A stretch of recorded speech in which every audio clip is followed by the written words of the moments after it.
Alrighty, to start off, let's look at the master modders. I like to call it, you cheatin' SOB!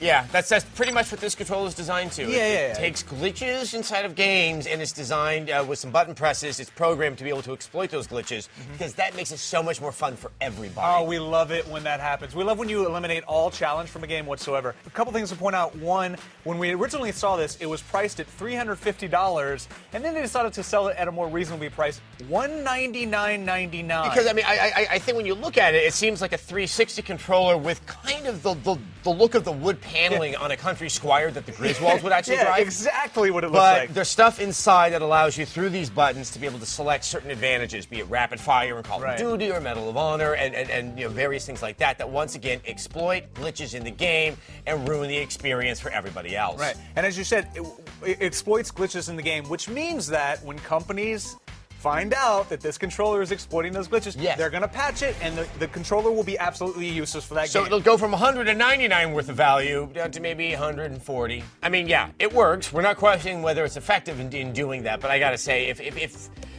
if you have decency, don't do it. Don't do it. Don't do it. Don't do it. And so, you know, that's pretty much what it is on that right there. I'm going to go ahead and say for the both of us and everyone at XPlay, we don't recommend this one at all. Okay.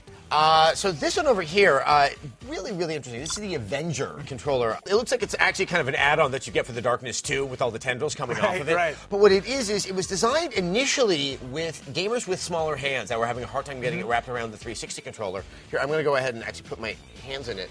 By hitting these buttons, you can very, very delicately, use this to access the trigger, to use just touching that to be able to hit the buttons. It allows for very, very fine finesse control, and allows, certain advantages like rapid fire, but once again, you're still doing it physically. Right. You're not using something that's encoded in it. And you know what? It works. It takes a while to be able to adjust to it. Yeah, we Kevin Kelly over at G4TV.com, he actually tested this out. It took him about 45 minutes to really kind of wrap his head around how this thing works. But when you do kind of figure it out, it does improve your first-person shooter skills tremendously. Also, $49.99, which is a pretty good deal. I know we haven't really showed it here. Very easy to put on. Yeah, it's just a clamp. It clamps on. Right there. See, it comes off. Because it definitely, when you first look, it's like, well, that's going to take me a day. It's like it's like doing a model airplane or something like that.